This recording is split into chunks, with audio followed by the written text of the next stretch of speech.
안녕하세요. 남편과 결혼한 이후 지금까지 희생하면서 살아왔지만 저희 부부의 결말은 결국 이혼을 선택하게 되었습니다. 아무리 좋게 생각해 보려 해도 도저히 남편의 행동이 이해가 되지도 않고 왜 그런 결정을 내렸는지 이유를 들어봐도 납득이 되지 않더군요. 평범하게 살아오던 저희 가정에 예기치 못한 일이 벌어진 건 남편이 떨어뜨린 물건 하나에서부터 시작됐습니다. 남편은 잦은 출장에 일이 하도 바빠서 얼굴 볼 수 있는 시간이 많지 않았었는데 오래간만에 시간이 돼서 같이 외식을 하러 나간 적이 있었어요. 그런데 주문하는 음식이 막 나오고 있을 때 남편 서류 가방 속에 있던 핸드폰에 전화가 울리길래 가방 속에 있던 핸드폰을 꺼냈는데 그 순간 제 발밑으로 선물 포장이 되어 있는 손가락만한 상자 하나가 굴러 떨어졌어요. 그걸 본 저는 저에게 주려고 준비한 깜짝 선물인 줄 알고 주워드는 순간 남편이 제 손에 들려있던 물건을 보곤 화들짝 놀라더니 당황한 얼굴로 낚아채 다시 가방 속에 집어넣더라고요. 그리곤 일 때문에 전화통화 좀 하고 오겠다면서 자리에서 일어나 밖으로 나갔습니다. 저에게 줄 선물이 아니었다면 그냥 달라고 하면 되는 건데 들키면 안 될 물건을 제가 보기라도 한 것처럼 행동하는 남편의 모습이 더 의심스럽게 만들었어요. 거기에 더해 잠깐 통화하고 오겠다던 남편은 음식이 전부 식어가는데도 식당에 들어올 생각을 전혀 하지 않더라고요. 오래간만에 외식이라 최대한 참고 넘어가려 했는데 저에 대한 배려는 조금도 없는 것 같아 기분이 상했었죠. 남편은 어디로 갔는지 보이지도 않고 전화는 계속 통화 중이라 그냥 저 혼자 먹기 시작했어요. 그렇게 한 30분 정도의 시간이 지나니 그제야 눈치 보면서 식당 안으로 들어오더라고요.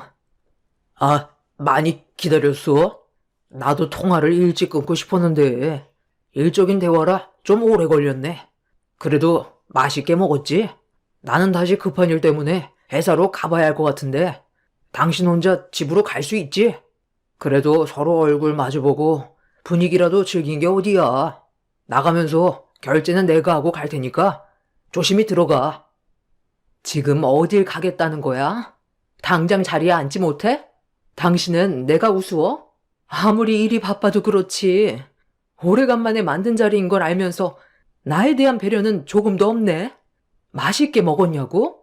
너 같으면 이런 상황에 목구멍으로 들어간 음식들이 맛있었겠니?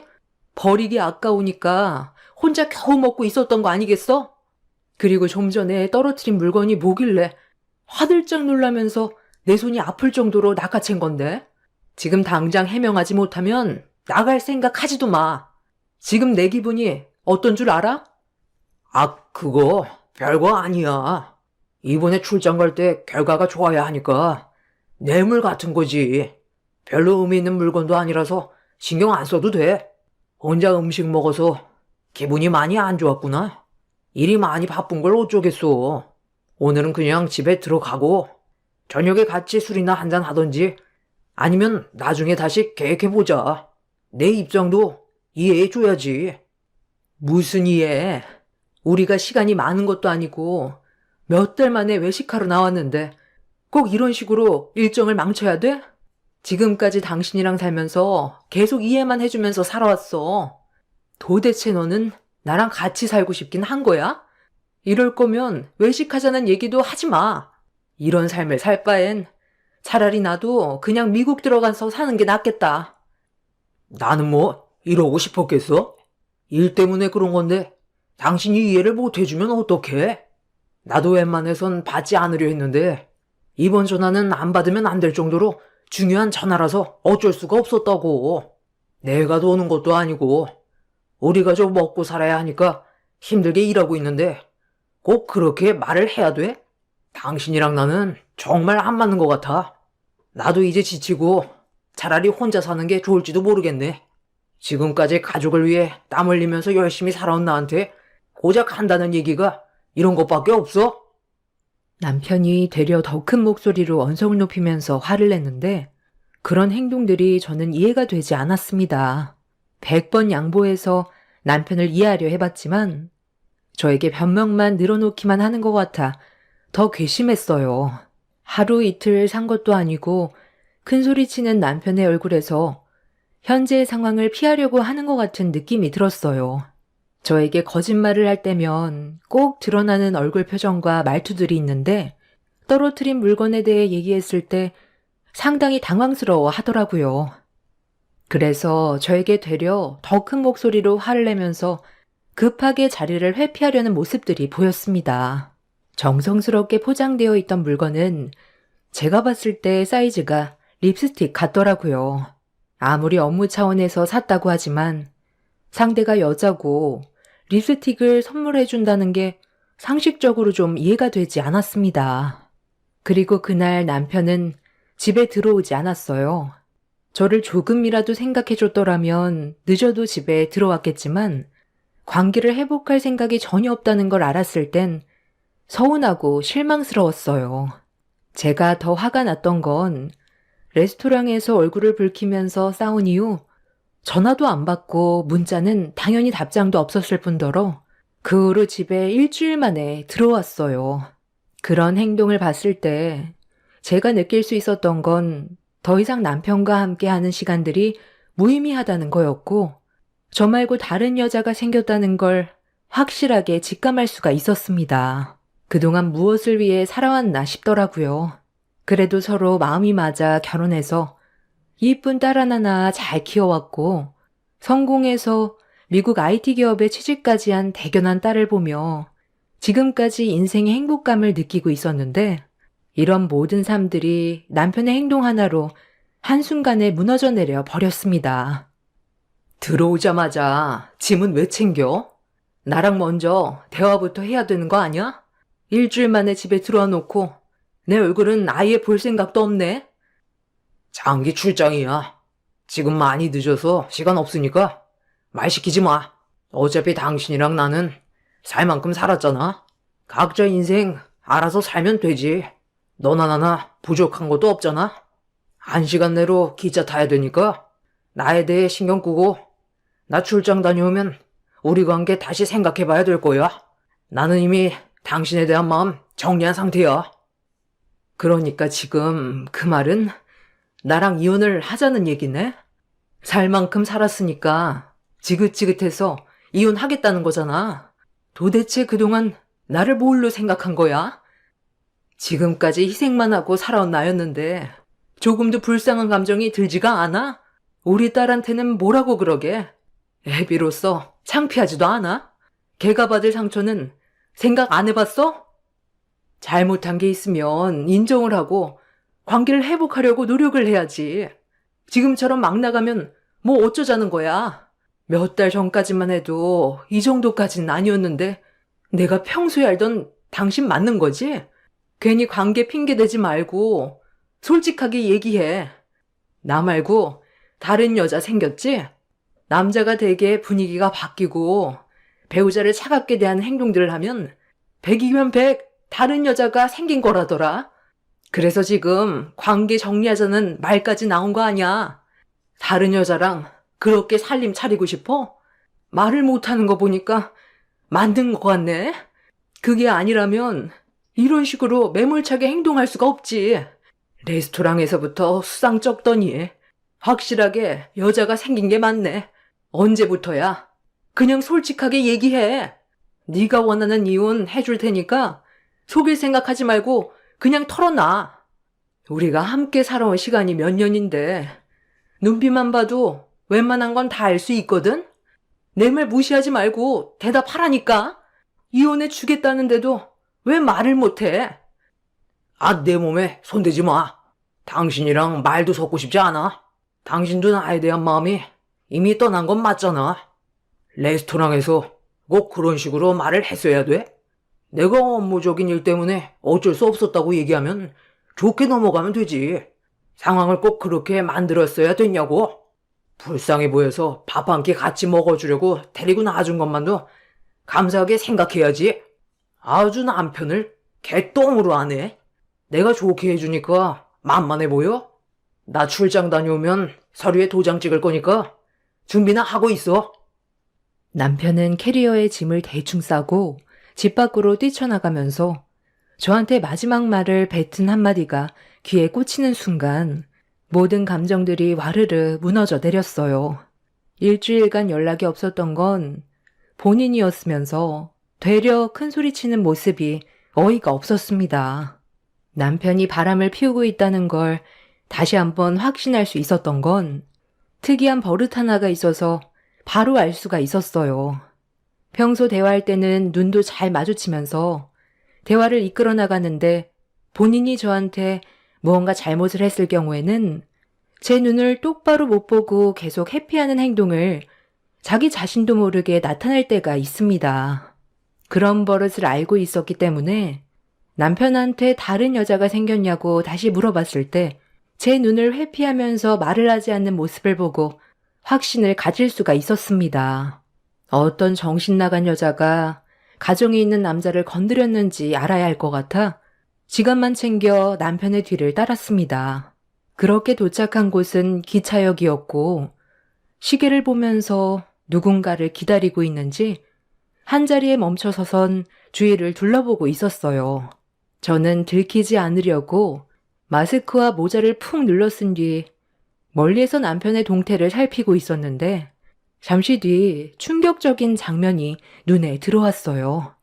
멀리에서 제 또래로 보이는 한껏 꾸민 한 여자가 남자에게 다가와 팔짱을 끼는데 그 옆에 제 딸과 비슷한 또래의 여자도 함께 있었어요. 눈앞에 펼쳐진 상황들이 이해가 되지 않았던 저는 조금 더 가까이 다가가 남편 놈과 두 모녀의 행동들을 유심히 지켜보면서 사진으로 증거물을 남기기 시작했어요. 온몸이 떨려왔고 제 눈에 펼쳐진 충격적인 광경을 도저히 믿을 수 없었는데 남편의 얼굴은 저를 대할 때와는 정반대의 모습을 보여주고 있었습니다. 당장이라도 달려가서 남편과 옆에 있던 모녀의 머리채를 잡아 버리고 싶었지만 두 번은 없을 기회를 놓치고 싶지 않아 모든 걸 확실히 해야 했어요. 기차표를 끄는 남편과 같은 목적지의 표를 끄는 뒤 기차에 올라탔는데 남편과 함께 올라탄 여자와의 대화를 뒷칸에 앉아 듣게 되었고 기가 막힌 두 연놈들의 계획에 분노가 치밀어 올랐습니다. 자기가 알아서 다 한다고 했으니까 아무것도 준비하지 않고 우리는 몸만 들어가면 되는 거지? 내가 지금까지 버티고 살아온 게 자기를 만나려고 그랬던 거 아니겠어? 나야말로 함께 해줘서 고맙지. 당신이랑 내가 미국에서 처음 만났을 때 주고받았던 눈빛을 아직까지 잊을 수가 없다니까. 당신과 마주하는 순간부터 우리는 운명이라는 걸 느낄 수가 있었어. 하필 그곳에서 같은 국적 사람을 만날지 누가 알았겠어. 그래서 내가 먼저 연락처를 건네줬잖아. 당신은 나에 대한 감정이 없을 줄 알았는데 연락이 왔을 때 얼마나 놀랬는지 알아? 에휴, 나도 아직 시집 안 간 딸이 있으니까 신중할 수밖에 없었는데 자기가 나한테 연락처를 건네주면서 내 손을 잡았잖아. 그 채취를 한국에 와서도 잊지 못하겠더라고. 그래서 다시 연락했던 거고 아주 잘한 선택이었지 뭐. 자기가 나랑 내 딸을 친자식처럼 챙겨주고 사랑해줘서 믿고 따라가기로 결정을 했던 건데 지금 상황이 많이 안 좋아? 원래 헤어짐이 쉽진 않지만 그렇다고 자기가 이혼 안 해주면 어쩔 건데? 당신이랑 만나기 전에 집에서 한바탕 하고 왔어. 아마 집사람도 마음이 오늘로써 완전히 접혔을 거야. 서류에 도장만 찍으면 남인데 뭐하러 미련을 둬? 앞으로 남은 인생 당신과 나만 생각하면 되는 거야. 지금 내가 살고 있는 집이 18억 정도 되거든. 내가 집사람과 이혼하고 당신이 내 정식 부인이 되는 순간 당신 이름으로 명의 이전해 줄게. 그러니 걱정하지 말고 나만 믿고 기다려주면 돼. 우리 민영이한테 불안해하고 있는 엄마 앞으로 잘 좀 챙겨달라는 의미에서 아저씨가 용돈 좀 줄까? 민영이가 엄마와의 관계를 허락해줘서 좋은 관계로까지 발전할 수 있게 해줬는데 이 정도는 줘야지. 오늘 여행이 즐거웠으면 좋겠고 앞으로도 이런 시간 자주 보낼 테니 잘 살아보자. 어머, 이 돈 제가 받아도 되는 거예요? 이게 얼마야? 500만 원이나 되는데 너무 무리하신 거 아니에요? 이 돈 금액이 너무 커서 받지 못할 것 같아요. 괜찮아. 이런 말 하기 좀 그렇지만 나 돈 쓸 만큼은 충분히 있으니까 걱정하지 말고 부족하면 또 얘기해. 앞으로 민영이는 내 딸인데 이 정도는 당연하게 해줘야지. 나는 자기를 만난 게 축복인 것 같아. 그동안 정말 힘들게 살아왔었는데 앞으로는 나도 행복해지고 싶어. 우리 평생 함께 할 수 있는 거지? 아, 당연하지. 조만간 좋은 소식 들려줄 테니까 힘들더라도 그때까지만 참고 있어봐. 지금 살고 있는 집 둘이 살기에 불편한 건 없지? 남편과 상간녀가 나눴던 대화의 내용을 바로 뒷칸에서 듣게 된 순간 하늘이 무너져 내려앉았습니다. 바람을 피우고 있다고 어느 정도 예상은 하고 있었지만 이 정도로 일을 크게 벌여놓을 거라곤 정말 상상조차 하지 못했어요. 너무 큰 충격을 받아 핸드폰의 녹음 기능을 켜둔 채 쥐고 있던 제 손이 떨려왔고 눈물이 왈칵 쏟아졌는데 핸드폰에 전화가 울려 급하게 화장실로 달려가 전화를 받았습니다. 남편의 대책 없는 행동에 충격을 받아 딸이 미국에서 집에 온다는 걸 깜빡하고 있던 거였죠. 딸과 통화를 하기 위해 심호흡을 한번 하고 전화를 받았지만 딸의 목소리를 듣는 순간 참아왔던 눈물이 왈칵 쏟아져 버렸습니다. 딸은 제가 오열을 하는 목소리에 많이 불안했는지 무슨 일이 있냐고 물어보는 말에 어떻게 대답을 해야 될지 모르겠더라고요. 딸에게도 상처를 주고 싶지 않았지만 딸도 이 사실을 결국 알게 될 수밖에 없는 상황이었어요. 그렇게 한번 눈물을 쏟아내니 어느 정도 마음을 진정시킬 수가 있었고 딸에게 제가 겪은 모든 사실을 설명해 주었습니다. 미국에서 잠깐 돌아온 딸에게 이런 안 좋은 사실을 알리고 싶지 않았지만 계속 숨기는 것도 아닌 것 같아 솔직하게 털어놨어요. 제 딸도 처음엔 많이 놀란 듯 보였으나 침착하게 제가 현재 겪고 있는 상황에서 최대한 많은 증거물을 남긴 뒤 일단 집으로 오는 게 좋을 것 같다고 설명해 주었습니다. 그렇게 딸과의 통화를 끝낸 뒤 다시 자리로 돌아와 앉았는데 누가 봐도 남편과 상간녀 모녀는 가족이나 다름없었어요. 웃음이 끊이지 않았고 남편은 그 여자와 함께하는 게 진심으로 행복해 보였습니다. 달리는 기차 안에서 반대편 칸에 있는 남편은 상간녀와 좋은 시간을 보내고 있었고 반대편 칸에 있던 저는 마음이 갈기갈기 찢어져 계속해서 눈물을 쏟아내고 있었는데 그동안 내 가족을 지키기 위해 열심히 살아온 내 희생이 한순간에 무너져 내리는 모습을 바로 앞에서 지켜보게 되니 더는 참을 수가 없겠더라고요. 남편과 상간녀의 웃음소리를 더는 듣고 싶지가 않았습니다. 증거물만 가지고 조용히 집으로 와서 딸과 함께 해결 방법을 찾자는 말을 듣지 않고 자리에서 벌떡 일어나 앞뒤 가리지 않고 상간녀의 머리채를 순식간에 잡아버렸습니다. 갑작스런 상황에 상간녀 딸은 비명을 질렀고 제가 나타날 거라곤 예상을 하지 못했던 남편은 잠깐 동안 당황한 모습을 보이더니 제가 상간녀의 머리채를 잡아 흔들어버리는 모습을 보고 화가 났는지 많은 사람들이 지켜보고 있는데 저를 강하게 밀쳐버렸어요. 남편의 힘에 주저앉아버린 저는 다시 상간녀에게 달려들려고 했는데 넘어지면서 발목이 삐끗했는지 일어나지를 못하겠더라고요. 상간녀는 저에게 정신 나간 년이라면서 제 얼굴에 침을 뱉었고 상간녀 딸은 자기 엄마 머리채를 잡았다고 분노해서는 제 머리채를 잡아 쥐어 뜯었습니다. 상간녀 모녀에게 속수무책으로 당하고 있는데도 남편은 이런 저를 그냥 바라만 보고 있더라고요. 순식간에 만신창이가 되어버린 뒤 남편이 하는 말은 더 충격이었습니다. 상간녀와 그 딸에게 분이 다 풀렸냐면서 다음 역에서 내리자며 짐을 챙겨주었습니다. 어차피 이렇게 된 거 다시 한번 말할게. 내가 갈 때까지 이혼 서류 준비하고 지금 이 상황 위자료 소송할 거지? 그에 따른 위자료 내가 줄 테니까 일 복잡하게 만들지 말고 최대한 좋게 끝내는 게 좋을 거야. 결국 결과는 이혼 서류에 도장 찍는 건데 서로도 안 좋은 꼴 봐서 뭐 하겠어? 여기는 어떻게 쫓아왔는지 모르겠지만 네가 뒤나 캐고 다니는 그런 여자인 줄 정말 꿈에도 몰랐다. 도대체 언제까지 나한테 실망을 안겨줄 거야? 이제 없는 정도 떨어져서 미련 없이 끝낼 수 있겠어? 설마 했는데 어떻게 나한테 이럴 수 있어? 지금까지 내 모든 걸 당신한테 쏟아 부었는데 결국 돌아오는 게 이런 거야?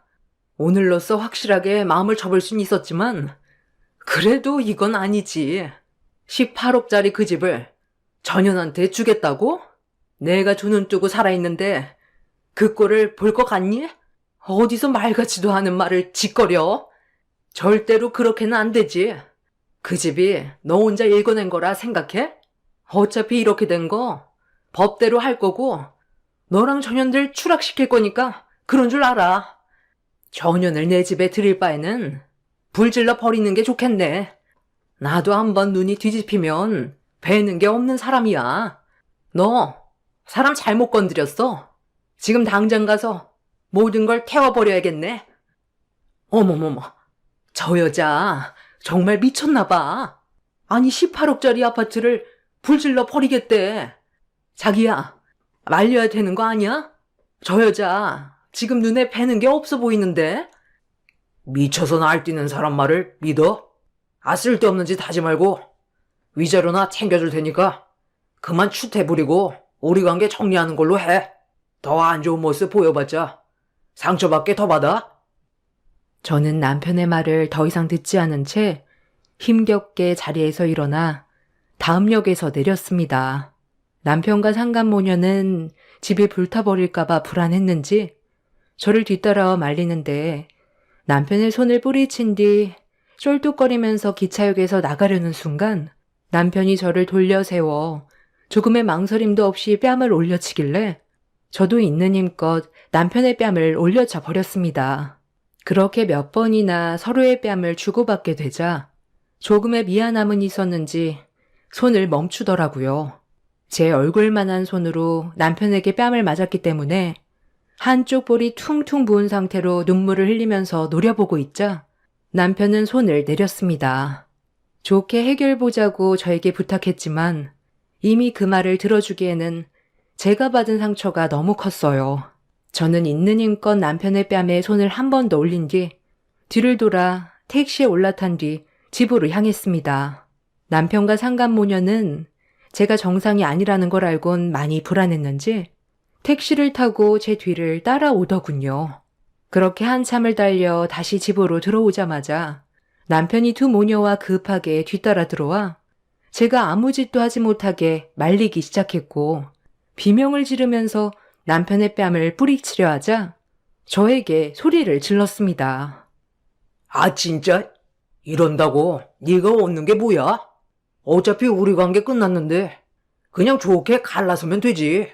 수지한테는 상처 안 받게 당신이 잘 설명할 거 아니야? 계속 이런 식으로 하면 나도 좋게 해결해 줄 수 없어. 한 번만 더 이상한 짓 하면 그냥 몸만 나가게 할 줄 알아? 이 아파트 가격이 얼마인지 몰라서 그래? 전재산이 아파트에 들어가 있는 걸 알면서 왜 일을 더 안 좋게 만들어? 위자료 받고 좋게 해결 보자고. 그래도 그동안 함께 해온 세월이 있기 때문에 배려 많이 해주는 거야.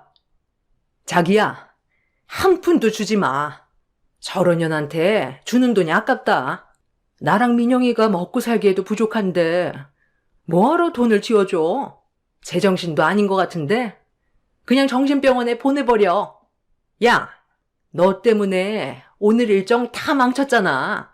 즐거운 여행길이 될 수 있었는데 뭘 확인할 게 있다고 따라와서 이런 사달을 만들어? 저런 아줌마랑 지금까지 살아왔다는 게 정말 대단한 것 같아요. 새아빠가 우리 엄마 만나길 천만 다행이네. 더 살았다간 새아빠도 정신이 이상해졌을 거야. 이왕 이렇게 된 거 당장 내쳐버리고 현관문 비밀번호 바꿔버려요. 저런 아줌마는 무슨 돌발 행동을 할지 모른다니까? 괜히 피해봐서 좋을 거 없잖아요. 연병들하고 자빠졌네. 아빠라는 게 가정을 위해 열심히 살아야지. 바람을 피우고 있어? 내가 저런 사람을 지금까지 아빠라고 인정해주고 있었다는 게 정말 부끄럽다. 당신들이 하는 짓들 내가 전부 다 촬영해 놨으니까 모든 건 법정에서 증거물로 활용이 될 거고 경찰이 올 때까지 절대로 나가지 못할 줄 알아. 좀 전에 엄마가 아빠랑 저 쓰레기 같은 년들이랑 같이 있는 사진을 나한테 보내줬거든? 그런데 어디서 많이 본 것 같아서 엄마한테 몇 장의 사진을 더 요구했는데 여기서 만나게 될 줄 꿈에도 몰랐네. 미국에서 도망쳐 한국 오면 평생 두 발 뻗고 잘 살 수 있을 줄 알았냐? 지금 미국에서 너희들한테 수배령 때린 건 알고는 있냐? 이대로 미국에 잡혀 들어가면 평생 세상 구경 못하고 감옥에서 썩겠지? 이 정도 얘기했으면 대충 무슨 말 하는지 알지? 너희들을 어떻게 잡아 쳐넣을까 고민하고 있었는데 알아서 두 발로 기어 들어왔네. 우리 엄마 만신창이로 만들어 놓고 내가 가만히 있을 줄 알았어? 방에서 달려나온 딸의 말을 듣자마자 상간모녀는 조금의 망설임도 없이 무릎을 꿇고 살려달라며 용서를 구하기 시작했어요. 갑작스러운 반전에 당황한 저는 무슨 상황인지 딸에게 물어봤는데 충격 반전의 진실을 듣게 되었습니다. 상간모녀는 미국에서 돈이 좀 있는 가정의 남자를 건드렸다가 심각한 문제가 생긴 거였어요. 그 남자는 한국 국적의 남자였고 아내는 미국인이었습니다. 그리고 그 미국인은 제 딸과 회사에서 같이 일을 하는 동료였어요. 상간녀 딸이 그 남자가 돈이 많다는 걸 알고 접근을 했는데 뛰어난 언변과 한국 여자라서 말도 잘 통하다 보니 가정에 있는 남자의 마음을 쉽게 빼앗을 수 있었습니다. 그렇게 서로 어느 정도 깊은 관계를 유지하다가 상간녀 딸이 배우자에게 바람 피우는 사실을 알리겠다며 가정을 깨버리겠다고 협박을 하면서 돈을 요구했고 가정을 깨고 싶지 않았던 남자는 상간녀 딸에게 돈을 줄 수밖에 없었습니다. 이런 식으로 꽤 여러 남자들에게 접근을 해서 돈을 뜯어내다가 제 딸의 동료 직원이 이 사실을 알게 된 거였고 한바탕 난리가 났었는데 상간녀의 딸이 홧김에 집에 불을 질러버린 뒤 한국으로 도망을 친 거였어요. 그리고 이 사건이 터지기 전에 저희 부부가 딸을 보기 위해 미국에 갔고 상간녀가 남편과 눈이 맞았던 거였죠. 한국으로 도망온 상간모녀는 숨을 곳이 필요해 남편이 건넨 연락처로 연락을 하게 되었고 그렇게 또 다른 만남이 시작된 거였습니다. 정말 다행히도 딸과 함께 일하던 동료 직원의 아이들은 크게 다치지 않았지만 배우자였던 남자는 아이들과 자기 마누라를 지키려다가 불길에 휩싸여 빠져나오지 못하는 불행한 일을 맞이하게 된 거였어요. 상간녀 딸이 도망쳐 나오는 모습이 CCTV에 고스란히 찍혀 있었고 수배를 했지만 몽타주만 알고 있을 뿐 찾기에는 어려운 상황이었는데 예상치 못한 상황에서 상간모녀를 찾게 됐던 겁니다. 두 모녀는 미국에서 절대로 처벌받지 않겠다고 난리를 치며 집 밖으로 나가려 했지만 제 딸은 두 모녀를 나가지 못하게 발길질을 하며 막아섰어요. 남편은 전혀 예상치 못한 말들을 들어서 충격에 빠진 상황이었죠. 상간녀는 자신이 가지고 있는 전 재산을 주겠다면서 가방에 있던 통장을 꺼내 저에게 던져 주었습니다. 그리곤 비밀번호까지 알려주며 살려달라고 애원했지만 때마침 경찰들이 들어오면서 두 모녀는 붙잡히게 되었네요. 결국 두 모녀는 한국 국적을 가지고 있지만 미국에서 범행을 일으켰던 상황이라 미국에 소환돼 처벌을 받을 수밖에 없었어요. 그리고 남편은 자기를 이용하기 위한 수단이었다는 사실을 뒤늦게 알게 되면서 저에게 용서를 구했지만 저와 제 딸이 받았던 상처가 너무 컸었기 때문에 조금의 망설임도 없이 이혼을 선택하게 되었어요.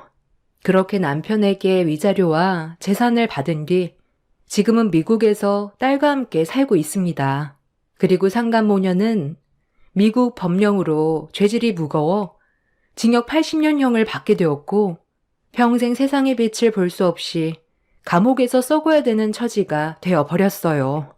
남편은 뒤늦게 가정의 소중함을 깨닫고 저와 딸에게 용서를 구하고 있지만 받아줄 생각 조금도 없습니다. 제 인생에서 지워버리고 싶을 정도로 증오밖에 안 남아있는 사람이네요. 힘든 시간들이 지나가고 지금은 새로운 환경에서 적응해 살기 위해 노력 중이에요. 이곳에서는 좋은 일만 생겼으면 좋겠습니다. 제 기가 막힌 사연 들어주신 분들 감사합니다. 안녕하세요. 저는 몇 달 전에 남편과 이혼하게 된 40대 중반 여자입니다. 남편은 이혼을 결심한 제가 이해가 되지 않는다며 끝까지 설득시키려 했었지만 더 이상 참지 못하고 이 지긋지긋한 생활 청산하려고 아이들과 함께 뛰쳐나와 버렸어요. 제 성격이 이상한 건지 여러분들의 생각을 듣고 싶어 사연을 신청했으니 진지하게 들어주시면 감사하겠습니다. 처음 시작은 아주버님과 형님의 관계에 좋지 않은 분위기가 형성되더니 안 좋은 소식이 들려왔어요. 대충 느낌은 왔었지만 결국 형님은 아주버님과의 이혼을 선택하게 되었던 거죠. 이유는 집안의 가장 역할을 제대로 하지 못한다는 거였어요. 저도 옆에서 봐왔었지만 아주버님은 책임감이라는 게 전혀 없어 보였습니다. 그동안 아이들 키우면서 힘들게 버텨온 형님이 대단해 보였었죠. 하지만 형님도 사람인지라 더 이상은 참기 힘들었었나 봐요. 무능력한 남편과 결혼 생활을 유지한다는 건 더 이상의 미래는 보이지 않기 때문에 저 같아도 이혼을 선택할 수밖에 없었을 것 같았죠. 그리고 이 문제로 인해 집안은 난리가 나게 되었고 저희 부부도 시댁으로 급하게 향할 수밖에 없었습니다. 시부모님과 아주버님께서는 이혼만큼은 절대 안 된다며 강하게 거부하셨어요. 살다 보면 이런저런 일 다 있는 거지. 지금 나이가 몇인데 너 입에서 이혼하겠다는 말이 나오는 거야? 나는 절대 받아줄 수 없으니까 꿈도 꾸지 마라. 저런 무능력한 남자와는 더 이상 같이 살지 못하겠다니까요. 어머님, 아들을 왜 제가 책임져야 하냐고요. 지금까지 같이 살아준 것만도 감사하게 생각하셔야죠. 당신 정말 이렇게까지 할 거야? 일자리 정도야 금방 구할 수 있다니까. 요즘에 몸이 좋지 않다 보니까 잠깐 좀 쉬려고 했던 것뿐인데 그게 그렇게 잘못된 거야? 당신이 나를 이해해줘야지. 하루 이틀도 아닌데 오늘따라 새삼스럽게 왜 그래? 나도 이혼은 받아줄 수 없으니까 화 좀 가라앉히면 안 될까? 내가 지금 화가 안 나게 생겼어? 몸이 안 좋아서 일을 잠깐 쉬는 정도는 넘어갈 수야 있지. 그런데 돈은 까먹지 말아야 할 거 아니야? 여기 카드 내역서에 찍힌 거 어떻게 할 거야? 이게 지금 사람이 할 짓이야? 돈도 못 벌어오는 인간이 술집에서 300만 원이나 쓴다는 게 말이 된다고 생각해? 이 돈이면 애들이 그동안 하고 싶었던 거 충분히 해줄 수 있는 돈인데 너는 술 퍼먹는데 300만 원이나 쓰고 있어? 나랑 애들한테 미안하지도 않아? 언제까지 이렇게 살 건데? 남자들은 밖에서 친구들이랑 술 한잔 걸치다 보면 그 정도는 우습게 나온다니까. 그날따라 내가 기분이 너무 좋고 친구들한테 한턱 쏘고 싶어서 오래간만에 내가 술 좀 샀어. 나도 애들한테 어깨 좀 펴고 살 수 있는 거잖아. 자주도 아니고 가끔 사는 건데 그걸 이해 못 해줘? 정말 이렇게까지 할 거야? 그래. 집안의 가장이 여러 가지로 스트레스 받고 힘들다 보면 그 정도 쓸 수 있는 거지. 너무 몰아가는 거 아니니? 내 아들 딴에는 최선을 다하고 있는데 그런 마음 알아주지 못하면 얼마나 마음이 안 좋겠니? 네가 지금 경제적으로 좀 힘들어서 그러는 것 같은데 한 번만 이해해주고 넘어가주면 안 되겠어? 이해해주기 힘들 것 같아요. 이 사람은 절대 좋은 가장이 될 수 없는 사람이고 경제적으로도 너무 무능력해서 제가 더 이상은 스트레스 받아서 못 살겠어요. 아주버님이 술집에서 300만 원을 썼다는 말을 들었을 때 저도 좀 충격이었습니다. 밖에서 힘들게 고생하는 아내와 아이들을 생각하면 술집에서 돈을 쓰지 못할 텐데 아주버님은 친구들 사이에서 어깨 좀 펴고 싶어서 큰 돈을 지불했다는 건 이해할 수 없는 행동이었죠. 형님과 오래 알고 지내면서 대화를 주고받다 보면 항상 하는 말이 제가 부럽다는 거였어요. 남편은 그래도 허튼 곳에 돈을 쓰지 않고 지금까지 단 한 번도 일을 쉰 적이 없었기 때문에 형님은 그런 남편과 사는 저를 부러워했었죠. 형님이 아주버님과 살면서 정말 많은 고민을 해왔었다는 걸 느낄 수가 있었고 그런 모습을 바라보는 저도 마음이 너무 안 좋았었어요. 결국 형님을 설득하지 못한 시댁 식구들은 이혼을 해줄 수밖에 없었고 형님은 더 이상 시댁 집안의 며느리가 아닌 남이 되어버렸죠. 겉으론 표현 안 했지만 잘한 선택 같아 보였어요. 제가 형님 입장이었다면 똑같은 결정을 했었을 테니까요. 그런데 아주버님이 이혼을 하게 되면서부터 예상치 못한 충격적인 일들이 눈앞에 펼쳐지고 말았습니다. 아주버님이 이혼을 하시고 한 3달 정도의 시간이 흘렀을 때 퇴근하고 집에 들어왔는데 문을 열자마자 눈앞에 펼쳐진 건 남편과 아주버님이 이른 초저녁부터 술판을 벌이고 있었습니다. 저는 들은 얘기가 없었기 때문에 많이 당황스러웠고 급하게 남편을 안방으로 불러들였어요. 지금 이게 뭐 하는 짓이야? 나한테 한마디 말도 없이 아주버님을 집으로 들이면 어쩌자는 거야? 그리고 초저녁부터 술을 마시면 어떡해?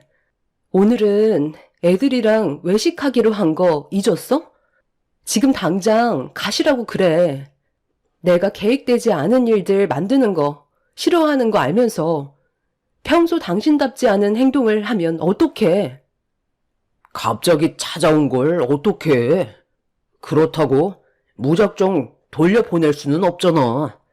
이혼해서 지금 상당히 힘들어하고 있는 거 당신도 잘 알고 있잖아. 오늘만 좀 이해해주면 안 돼? 하나밖에 없는 동생이라고 찾아왔는데 매정하게 구는 것도 상처가 될 수 있다고. 오늘 하루만 눈 감아주라. 부탁할게. 정말 황당한 상황이었죠. 연락도 없이 찾아와서 남편과 술판까지 벌이고 있는 아주버님의 행동을 이해할 수가 없었습니다. 그날 아이들과 외식하기로 했었는데 계획이 틀어지게 되자 저는 속이 끓기 시작했어요. 그런데 제 기분이 어떤 상태인지도 모르고 아주버님은 방에서 나온 저를 보며 웃으면서 말을 붙였습니다. 재수씨, 와서 한잔 하세요. 힘들게 일하고 오셨는데 긴장된 몸 좀 풀리게 한잔하면 좋잖아요. 제가 마음이 별로 좋지가 않아서 위로 좀 받을 겸 동생 얼굴 좀 보려고 온 건데 괜찮죠? 남자들끼리 대충 술상 봐서 먹다 보니까 안주가 좀 부실한데 재수씨한테 죄송하지만 저희 끼니가 될 만한 걸로 안주 좀 만들어 주실 수 있으세요? 조금만 있다가 갈 테니까 한 번만 봐주세요. 제가 이혼한 것 때문에 요즘 사는 게 말이 아닙니다. 그렇게 해줄 수 있죠? 그래도 연락은 하고 오셔야죠. 저희도 다 계획이 있는데 갑자기 이렇게 찾아오시면 얼마나 난감한 줄 아세요? 오늘 외식하기로 했었기 때문에 장봐 놓은 것도 없어서 지금 당장 뭘 해드릴 만한 재료도 없기 때문에 냉장고에 있는 것들로 해서 드릴게요. 다음부터는 미리 연락하시고 오셨으면 좋겠어요. 부탁드릴게요. 속에서 천불이 났지만 꾹 눌러 참고 있었어요. 그런데 아주버님은 제가 화를 억누르고 있다는 걸 인지하지 못하는 건지 차릴 게 없으면 배달이라도 시켜달라며 어이없는 말을 꺼내고 있었습니다. 그런데 남편은 분위기 파악도 못하고 배달 음식 책자를 꺼내와서는 아주버님한테 건네주며 먹고 싶은 거 있으면 골라보라고 하길래 저는 남편을 발로 툭툭 쳤어요. 하지만 저를 아예 무시하면서 아주버님과 음식을 고르더니 바로 핸드폰을 들어 주문을 하기 시작했어요. 평소에 하지도 않던 짓을 하는 남편을 보고 있으니 제 속은 더 끓고 있었죠. 결국 그날 외식은 아예 꿈도 꿀 수 없었고 아주버님과 남편이 술판을 벌이는 동안 배달 음식들로 아이들 배를 채운 뒤 저 혼자 다 씻기고 재운 다음 안방으로 들어왔어요. 한참 동안 정신없이 하루 일과를 끝낸 뒤 이제 좀 쉬나 했는데 아주버님이 갑자기 저를 불렀네요. 재수씨, 죄송한데요. 이거 찌개가 좀 식었는데 다시 데워줄 수 있어요? 그리고 술이 좀 모자란데 마트 가셔서 소주 한 5병만 더 사다 줄 수 있죠? 많이 취하신 것 같은데 이제 그만 드시고 들어가셔야죠. 이도 내일 출근해야 돼서 서둘러 잘 준비해야 되거든요. 오늘만 있는 것도 아니잖아요. 아이, 재수씨, 정말 섭섭하네. 제가 놀러 온 게 마음에 안 들어요? 몇 시간 있었다고 벌써 보내려고 하는 거예요. 이혼당해서 얼마나 힘든 시간을 보내고 있는지 알면서 저를 꼭 내쳐야만 되겠어요? 오늘 오래간만에 동생이랑 코가 삐뚤어질 정도로 한번 달랠 생각이었는데 마트 가서 술 좀 사다 주세요. 그래, 오늘만 당신이 이해 좀 해줘. 우리 형이 이런 적 없었잖아. 형수님이랑 이혼해서 얼마나 마음이 안 좋으면 나한테 찾아왔겠어? 부탁 좀 할게. 당신 내일 출근은 어떻게 하려고 그래? 지금도 주량을 이미 넘긴 상태이면서 내일 출근 안 할 생각인 거야? 이제 그만하고 정리했으면 좋겠는데. 아이, 걱정하지 마.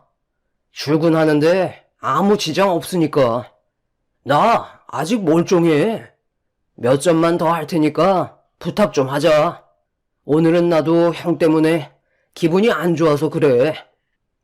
나는 술을 사올 수 없으니까 이제 그만했으면 좋겠어. 이제 그만 집으로 돌아가 주세요. 시간도 많이 늦었잖아요. 저희까지 생활에 지장이 생기면 안 되잖아요? 아주버님은 자기가 원하는 대로 제가 움직이려 하지 않자 표정이 안 좋아지기 시작했어요. 저도 이미 참을 만큼 참아왔었기 때문에 화가 난 얼굴로 아주버님을 노려보고 있었습니다.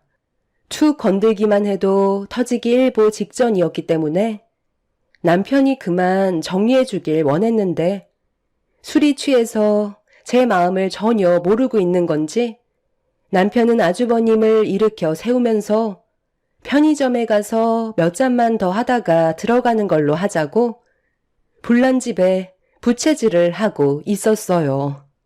결국 두 사람은 그대로 밖으로 나가버렸고 집에 남겨진 건 비어있는 술병들과 먹다 남은 음식들밖에 없었습니다. 화가 머리끝까지 올라와 버린 상태로 술상을 치운 뒤 잠도 못 자고 남편이 들어오기만 기다리고 있었어요. 그런데 이 사람들이 새벽 5시가 넘어서까지 집에 들어오지 않고 있더라고요. 전화를 해봤지만 이미 꺼진 지 오래되었죠. 결국 동이 트고 저는 잠 한숨 못 잔 상태로 출근 준비를 해야만 했어요. 그렇게 아이들 학교 보낼 준비까지 전부 다 끝낸 뒤 집에서 나서려는데 남편이 정신없이 집으로 비틀거리며 달려오고 있었어요. 남편과 말을 섞다가는 저까지 회사에 늦을까봐 나중에 다시 얘기하자며 아이들과 함께 엘리베이터에 올라탔습니다. 저희 아파트가 복도식인데 술을 얼마나 마셨는지 복도에서 술 냄새가 진동을 하고 있었죠. 우리 집안의 균형을 흔들어 버리고 돌아간 아주버님 때문에 그날 시작되는 하루를 완전히 망쳐버려 기분이 정말 좋지 않았었어요. 그렇게 피곤한 상태로 회사 직원들과 아침 인사를 나눈 뒤 회의에 들어가려 하는데 갑자기 남편한테 전화가 왔어요. 저는 회사에 잘 도착했는지 확인하기 위해 전화를 받은 뒤 출근했냐고 물어봤는데 돌아오는 남편의 말은 저에게 충격을 안겨줬습니다. 지금 뭐라고 그랬어? 아니, 술을 얼마나 퍼먹었길래 면허 취소가 나오냐고. 당신 몸 상태는 당신이 더 잘 알 거 아니야. 운전이 안 될 것 같으면 택시를 탔어야지. 집에서 회사가 멀지 않다 보니까 잠깐 운전하는 건 괜찮을 줄 알았는데 아침부터 음주 검사를 하고 있었네. 어쩔 수 없이 불긴 했는데 검사 수치가 취소가 나와버렸어. 정말 미안해. 당신한테 내가 할 말이 없다. 미안한데 잠깐 여기로 와줄 수 있겠어? 분명 내가 지갑을 가지고 있었는데 어디 갔는지 못 찾겠네. 나 지금 회의 들어가 봐야 한다고. 내가 그래서 어제 그만 마시라고 했었잖아. 다음날 회사에 출근해야 될 사람이 아침에 들어온다는 게 말이 돼? 아주버님이 이혼한 건 그만한 이유가 있는 건데 그걸 왜 위로해 주는 건데? 결국 피해는 우리가 전부 떠안게 됐잖아. 당신답지 않게 이게 지금 뭐 하는 짓이야? 결국 저는 회사에서 참아왔던 분노가 터지게 되었고 전날부터 받아왔던 스트레스를 아침부터 남편한테 전부 다 쏟아내고 말았습니다. 할 말이 없었던 남편은 미안하다며 저에게 도움을 요청했고 어쩔 수 없이 회사에 사정을 얘기한 뒤 남편이 있는 곳으로 가게 되었는데 충격적인 한마디에 순간적으로 제 귀를 의심했어요. 남편이 운전면허 취소로 인해 벌금으로 700만 원 정도가 나올 것 같다는 믿을 수 없는 말을 입 밖으로 꺼냈습니다. 저는 예상치 못한 대답을 듣게 된 터라 아침부터 다리에 힘이 풀려 그 자리에서 주저앉고 말았어요. 이혼했다고 위로 한번 해주려 했다가 700만 원이 공중으로 날아가 버리는 상황이 오게 되었던 거죠. 저는 아주버님 때문에 이런 일이 생겼으니 당장 700만 원 달라고 전화하라고 하니까 한 번만 넘어가 달라며 지금 상황에 자기 형을 감싸려 들길래 들고 있던 가방으로 남편한테 사정없이 휘둘러 버렸습니다.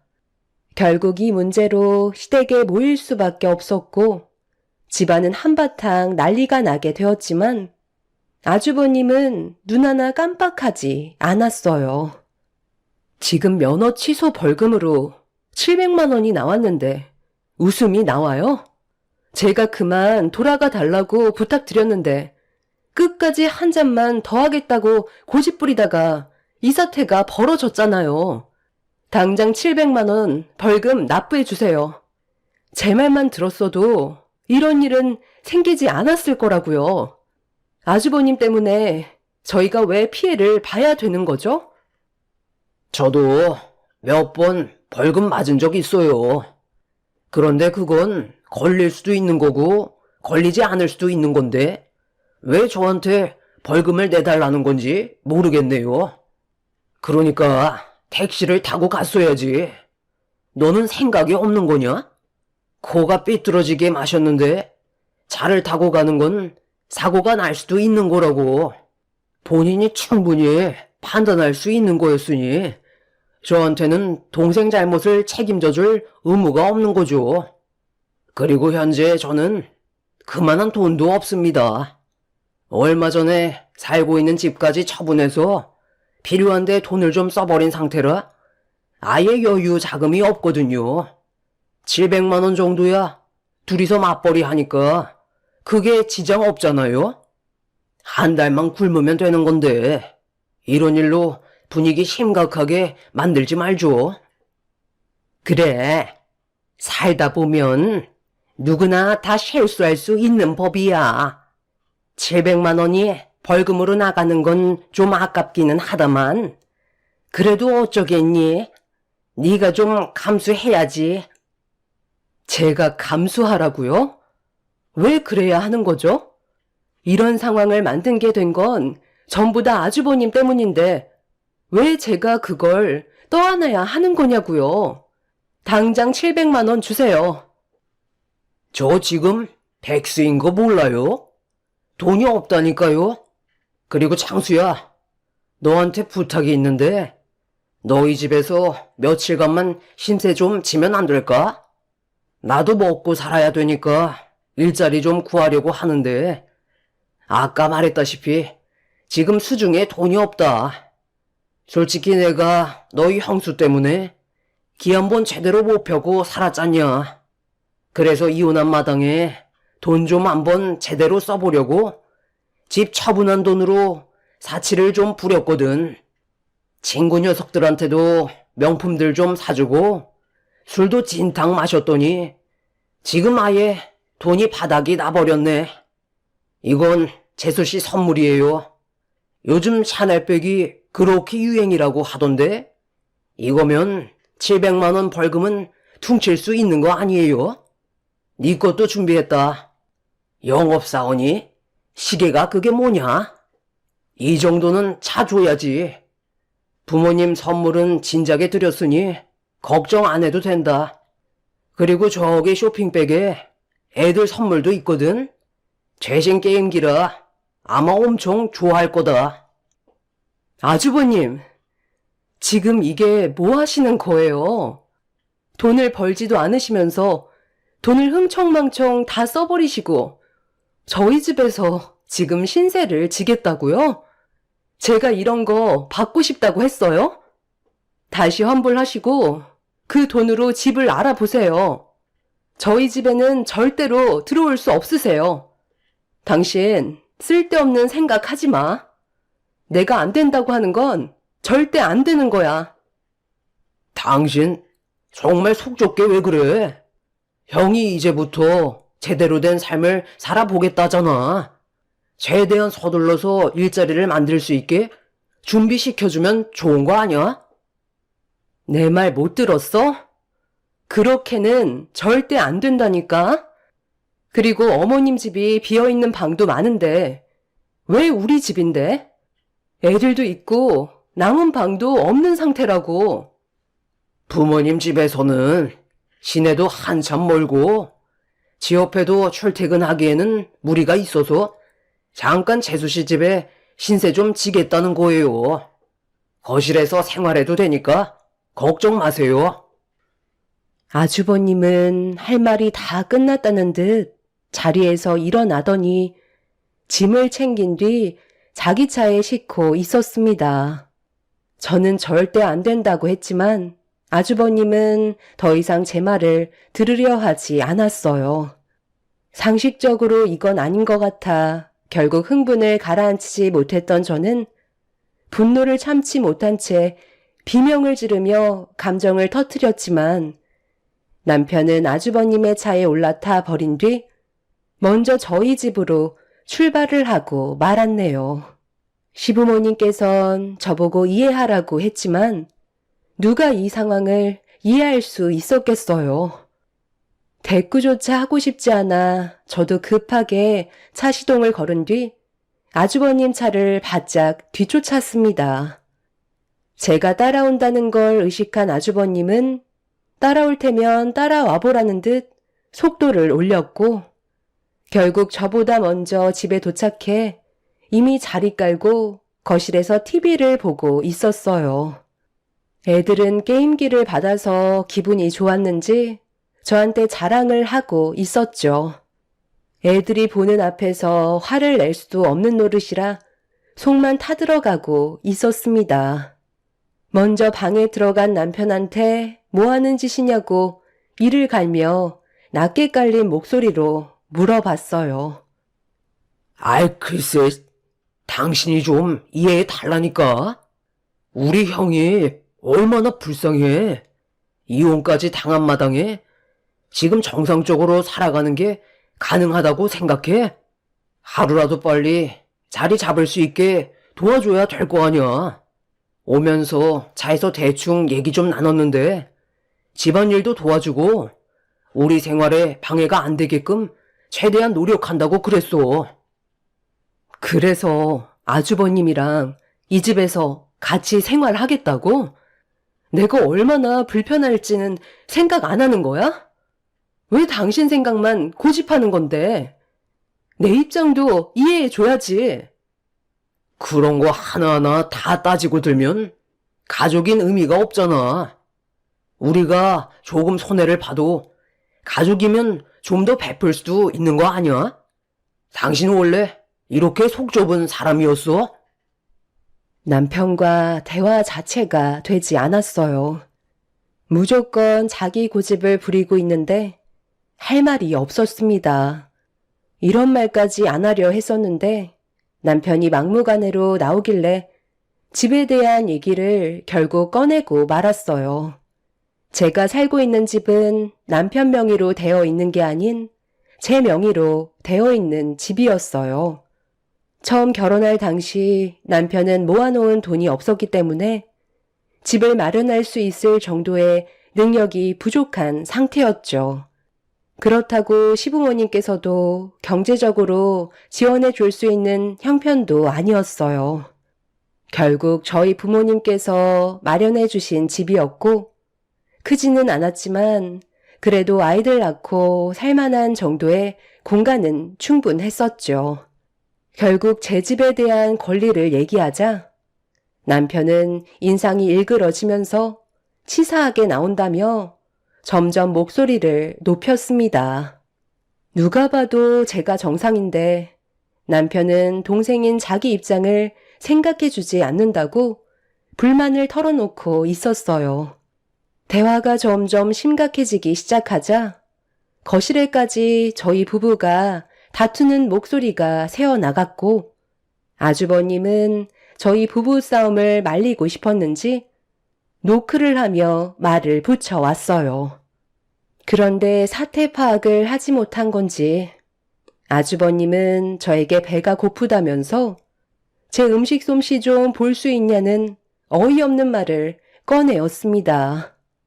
그 사이 아이들이 문을 열고 방으로 들어오면서 남편과 감정이 별로 좋지 않은 상태로 부부싸움은 끝이 나게 되었고 배가 고프다는 아이들의 말에 어쩔 수 없이 음식 준비를 할 수밖에 없었죠. 절대로 고집을 꺾지 않던 남편과 아주버님 때문에 저는 처음으로 이 집안 식구들의 얼굴을 보고 싶지가 않았어요. 그리고 먼저 이혼을 한 형님이 왜 그런 결정을 내린 건지 100번 이해를 할 수 있었습니다.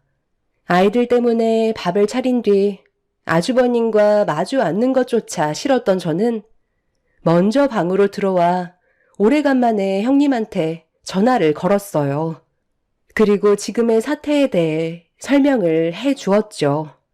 형님은 날이 가면 갈수록 더 심해질 거라면서 스트레스 받으며 살 바엔 하루라도 빨리 단호하게 결정을 내려서 스트레스 없이 아이들과 사는 게 행복한 길을 걷는 게 삶의 만족도가 훨씬 높을 거라고 여차하면 저도 버티지 말고 나오라는 조언을 해 주었어요. 그날이요, 정말 진지하게 남편과의 관계를 다시 생각하면서 어떤 식으로 행동하는지 지켜보고 있었죠. 그렇게 아주버님과 한 집에서 생활한 지 일주일이 지나고 어느새 한 달의 시간이 지나가고 있었습니다. 그 시간 동안 저는 단 한마디도 하지 않고 제 할 일만 하며 지내고 있었어요. 그런데 어느 날 퇴근하고 현관문을 열었는데 시끌벅적한 소리가 들려왔고 집에 발을 들이는 순간 눈앞에 펼쳐진 건 시댁 식구들이 한자리에 있었죠.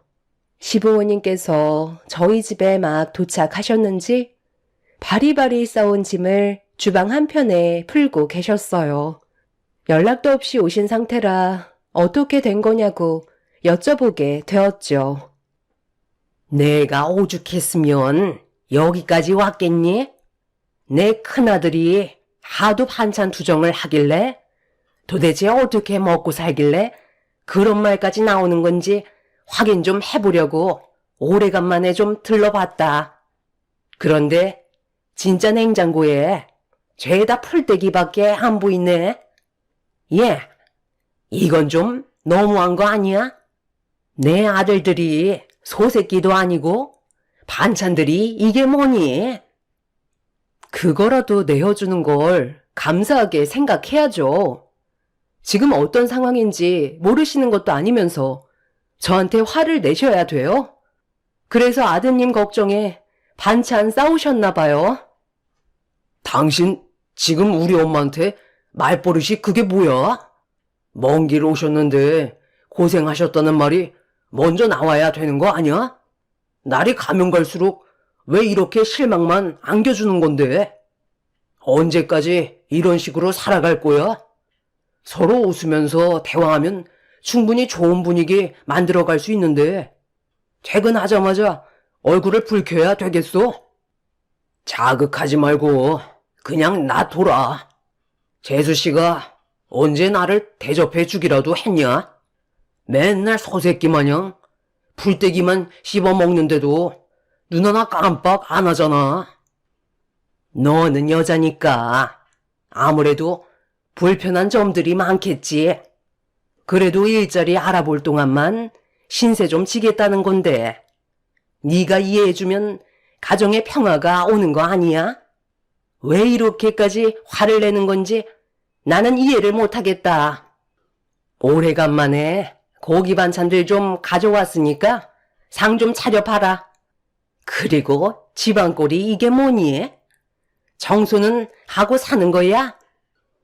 제가 언제까지 이해를 해줘야 되는 거죠? 한 달 동안 집 밖으로 나가지도 않고 맨날 집에만 처박혀서 밥만 축내는 50 먹은 아주버님을 언제까지 수발 들면서 살아야 하는 건데요. 일자리를 알아본다고요? 그냥 내 집에서 삼시세끼 밥만 축내면서 맨날 TV 보며 인생을 허비하고만 있다고요. 저는 더 이상 이렇게는 못 살겠어요. 당신 정말 이럴 거야? 형도 어느 정도 시간이 필요하니까 그런 건데 왜 이렇게 앞뒤가 꽉 막힌 사람처럼 행동하는 건데? 정말 답답해서 못 살겠다. 그래, 말 한 번 잘했다. 나도 답답해서 못 살겠다. 어느 누가 이런 삶을 살고 싶겠어? 당신은 아주버님 이혼한 것만 안타깝게 생각하지. 내가 힘든 건 단 한 번도 생각해주지 않았잖아. 더 이상은 이렇게는 못 살겠어. 우리 차라리 이혼하고 당신이 그렇게 위하는 아주버님이랑 평생 함께 살아. 그리고 어머님이 낳으신 아들들 천년만년 음식 해 먹이세요. 저는 이런 식으로 제 인생 허비하고 싶지 않네요. 당장 제 집에서 나가주시죠. 오늘부로 저는 이 사람이랑 끝낼 거예요. 시무는 제 입에서 이혼하겠다는 말이 나오자 갑자기 태도를 바꾸면서 쩔쩔매기 시작했어요. 아주버님에 이어 남편과도 이혼을 하게 됐으니 정신이 번쩍 들었던 거죠. 그런데 이미 저는 더 이상 이 지긋지긋한 집안과 함께 하고 싶지 않았습니다. 답이 없는 사람들과 살 바엔 차라리 이혼하고 아이들과 함께 사는 게 제 삶을 찾을 수 있을 것 같았죠. 제가 완강하게 나오자 그제서야 남편도 말을 더듬으면서 이혼만큼은 안 된다고 했지만 계속 버티다가는 저까지 정신이 이상해질 것 같아 질려버릴 대로 질려버린 저는 남편과의 이혼을 밀어붙였고 이런 문제로 현재 저희 부부는 이혼을 하고 숙려 기간 중에 있습니다. 그런데 문제는 아직까지 저를 이해 못한다는 거예요. 이렇게까지 나오면 남편이라는 사람이 이제 그만 정신 차리고 뭐가 잘못되고 있는 건지 파악을 해야 되는데 남편은 오히려 제가 정신적으로 문제가 있다고 합니다.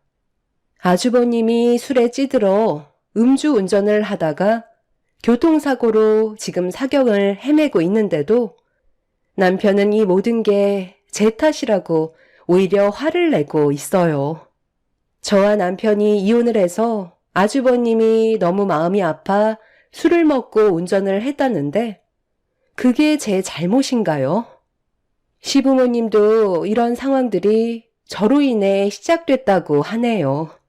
반대로 저희 부모님께서는 시댁 식구들의 행동을 이해할 수가 없다고 하십니다. 여러분들은 제 사연을 들어보셨을 때 어떤 생각이 드시나요? 정말 제가 잘못했나요? 아주버님을 받아들이고 평생 밥수발 들어줘야 했던 건가요? 제가 이해심이 부족하다고 생각하시나요? 도대체 뭘 어떻게 받아들여야 할지 모르겠네요. 이혼을 한 상황에 숙려 기간을 지내고 있지만 3개월이라는 시간 동안 제 마음이 다시 변하지는 않을 것 같습니다. 한두 살 먹은 아이들도 아닌데 왜 그렇게 사는지 정말 이해할 수가 없네요. 제 사연 들어주신 분들, 오늘 하루도 행복한 날들 되시길 바랍니다. 감사합니다. 안녕하세요. 저는 결혼 13년 차 주부입니다. 저에게는 눈에 넣어도 아깝지 않을 정말 귀중한 딸이 있어요. 저희 딸은 특히나 시댁에서 가장 귀중한 보물이기도 한데요. 어떤 가정이든지 손주라면 너무 귀중하게 생각하는 할머니, 할아버지들이 계시겠지만 저희 집은 조금 더 특별하답니다. 이번에 저희 집에 큰 사건이 한 번 있었는데 지금은 어느 정도 마음도 진정되어서 그때 그 충격적인 사건에 대해서 말을 꺼내볼까 해요. 제가 결혼할 때 시동생은 고등학교에 갓 입학한 미성년자였어요. 아이가 태어나고 나서 5살 때 저희가 시댁에 살다 분가를 했으니 매일매일 얼굴을 보며 살았었고 거의 친동생이나 다름없는 사이랍니다. 그런 시동생이 1년 전 결혼을 할 사람이라며 동서를 소개해줬죠. 형수님, 여기 제가 결혼하고 싶은 사람이에요. 진주야, 이분은 내가 진짜 존경하는 우리 형수님이셔. 우리 집은 다른 건 다 필요 없고 우리 형수님 마음에만 들면 돼. 엄마도 우리 형수님 말이라면 전적으로 다 믿는다니까. 형수님이 오케이 하면 집안 사람들 다 오케이 하는 거야. 알지? 우리 귀여운 조카도 우리 집 실세니까 우리 잘 보여야 돼. 아유, 도련님, 농담도 잘하시네요. 안녕하세요. 반가워요. 보시다시피 저희는 결혼한 지도 오래됐고 시동생은 10년 넘게 봤어서 이렇게 농담도 하는 사이가 됐네요. 안 그래도 말씀은 많이 들었는데 실물이 더 아름다우시네요. 어떻게 우리 시동생이랑 만나게 된 거예요? 듣기로는 회사 다니다 만나게 됐다고 하던데. 네, 거래처 담당이셔가지고 친하게 지내다가 이렇게 됐네요. 반갑습니다. 잘 부탁드려요, 형님. 철우 씨한테는 형수님 조카 얘기 정말 많이 들었어요.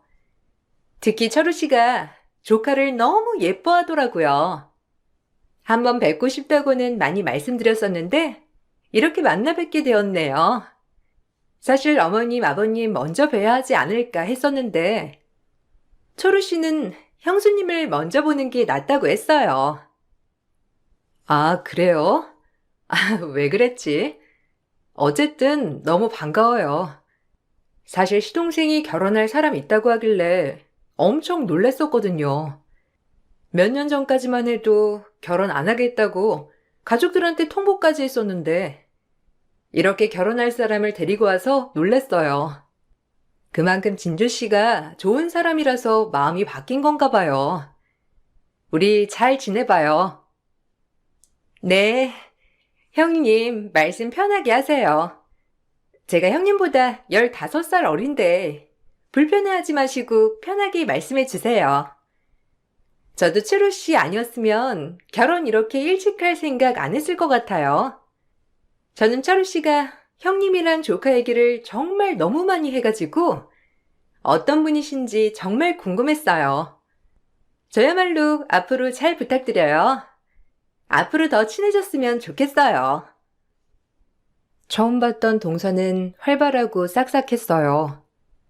40대였던 저보다 15살이나 더 적었지만 어린 티가 전혀 느껴지지 않을 정도로 예의도 바르고 밝은 사람이었어요. 성격이 저렇게 밝으니까 시동생이 반했던 거구나 딱 느껴지더라고요. 집안에 사실 활달한 사람은 없었는데 동서가 들어오면 집안 분위기가 확 달라지겠다는 생각을 했었죠. 종종 시동생 커플들과도 식사를 하면서 시간을 보냈었고 그때마다 동서는 제 딸도 너무나 이뻐했어요. 시댁에 첫 인사를 오던 날 온 가족들이 시댁에 모여 다 같이 밥을 먹게 되었어요. 화기애애하게 식사가 끝나고 난 후 딸이 유치원에서 새로 배운 노래라면서 가족들 앞에서 신나게 불렀는데 그 순간 동서의 표정을 보니 너무 표정이 안 좋더라고요. 저는 이때 첫 인사를 와서 긴장을 많이 해 체했구나 생각했어요. 부랴부랴 시동생에게 말을 해 동서랑 같이 자리를 마무리할 수 있도록 하고 보냈어요. 그런데 조금 있다가 돌아온 시동생은 당황스러운 말을 꺼냈어요. 속이 많이 안 좋았니? 아이고, 우리가 너무 오랫동안 붙잡아뒀나 보다. 그냥 새 식구 들어오는 거에 신이 나가지고선 처음 온 사람 생각은 안 하고 약이라도 사서 보내야 하는 거 아니니? 아까 보니까 눈물도 좀 글썽이는 것 같던데 미안해서 어쩌니? 음식도 우리가 너무 부담스러운 걸 준비했나 보구나. 내가 이렇게 눈치가 없어. 아유, 엄마, 그게 아니야. 나도 긴장을 많이 해가지고 속이 탈났나 했는데 그게 아니더라고. 참, 솔직히 난 주변에서 결혼 준비하면서 많이 다툰다고 해서 그 말 전혀 안 믿었거든? 근데 이번에 결혼 준비하면서 진짜 내가 알던 사람이 맞나 싶다니까. 왜? 채에서 그런 거 아니었어? 우리가 뭐 말하다가 실수한 거 있나? 아까치 물어본 것 때문에 그런가? 하긴 나도 약간 아차하긴 했었어. 둘이서 살 곳인데 괜히 물어본 거 아닌가 싶어가지고 그런 것 때문에 좀 마음이 불편했대? 괜찮아. 말해봐. 우리도 알아야 다음에 조심하지. 아니, 그게 아니라 조카 때문에 아까 우리 앞에서 신나게 노래 불렀잖아. 그거 보고서는 약간 소외된다고 생각했나 보더라고. 나도 처음에 듣고는 좀 황당했는데 진주는 뭐 서운한가 보더라고. 잘 달래서 보내긴 했어. 그래도 첫 인사하는 자리인데 좀 이것저것 물어보고 그럴 줄 알았는데 너무 조카한테만 집중된 것 같다고 하더라고. 뭐? 우리 딸? 그렇구나. 우리 딸이 아까 유난히 열정적으로 노래 부르긴 했지. 아, 근데 되게 예상치 못한 말이긴 하네. 뭐 어쨌든 그럴 수 있는 거니까. 근데 좀 눈물까지 글썽일 정도인가? 아유, 됐다. 그래도 우리가 처음 인사 오고 긴장도 많이 한 애를 신경을 많이 못 써준 것 같네. 그렇게 서운할 정도였다고 하니. 우리야 가족이니까 이래도 괜찮고 저래도 괜찮다고 생각하겠지만 아직 진주는 어색하잖니. 우리한테 손주가 한 명밖에 없어서 그런가. 더 그렇게 느껴질 수도 있지 뭐. 어쨌든 서운했다고 하니 네가 잘 달래주렴. 동서가 서운한 이유를 듣고선 가족들 모두 당황하긴 했지만 그냥 첫날이고 첫 인사니 그럴 수 있다 생각하고 넘어갔어요. 그 후에도 뭐지? 싶은 일들은 종종 일어났는데 결혼을 준비하던 와중에 갑자기 시동생이 차를 바꿨더라고요. 사실 신혼집도 시동생이 준비를 하고 이것저것 들어가는 돈도 많았을 텐데 어떻게 차까지 새 걸로 거기다가 훨씬 큰 차량으로 바꿨길래 혹여나 사돈댁에서 준비해 주신 건가 싶은 생각도 들더라고요. 어머, 도련님, 차도 바꾸셨어요? 이거 혹시 장인 장모님께서 해주신 거예요? 요즘은 장인 장모님 사이사랑이 장난 아니라고 하던데. 오, 도련님, 이렇게 좋은 차도 바꾸고 행복한 결혼 하시네요. 이거, 그거 아니에요. 저번에 진주랑 얘기하다 보니까 차를 바꾸는 게 좋을 것 같다고 하더라고요. 나중에 아이도 낳고 그러면 작은 차보다 큰 차가 더 낫다고 하면서 원래 집 사는데 돈 다 쓰려고 했는데 거기서 조금 빼서 사는 게 낫지 않을까 해가지고 뭐 그래서 바꾸게 됐어요. 어차피 나중에 바꿀 거 그냥 지금 했다 생각하려고요. 어머, 진짜요? 이 차 작년에 새로 뽑은 차 아니었어요? 그럼 전에 타던 차는 다 처분하고 이걸로 바꾼 거예요? 와, 도련님 진짜 찐사랑이구나. 우리 남편은 내가 딸이랑 넓게 쓰자고 차 바꾸자고 해도 안 바꾸는데. 동서 말이라면 딱 듣는 거 보니 신기하네요. 그래도 집 사는데도 부담이 좀 있다고 한 거 아니었어요? 차 멀쩡했는데 조금 있다가 사도 괜찮을 것 같은데. 진주가 보기에는 엄청 순해 보여도 한번 고집 부리면 제가 이기지를 못하거든요. 자기가 결정한 건 추진해야 성이 풀리는 스타일이라서 이번에도 이것 때문에 엄청 투닥거리긴 했어요. 뭐 그래도 제가 져야죠. 어차피 저도 바꾸려고 했던 거였으니 그냥 좋은 게 좋은 거다 생각하기로 했어요. 형수님, 가족들한테는 이거 비밀이에요. 알았죠? 그냥 제가 바꾸고 싶어서 바꾼 걸로 해요. 시동생은 워낙 성격이 순하고 다툼을 별로 좋아하지 않는 편이라서 그런가 동서 말은 거의 다 듣는 듯 했어요. 중간중간 터무니없는 요구를 하는 것 같았지만 어쨌든 시동생이 다 받아주더라고요.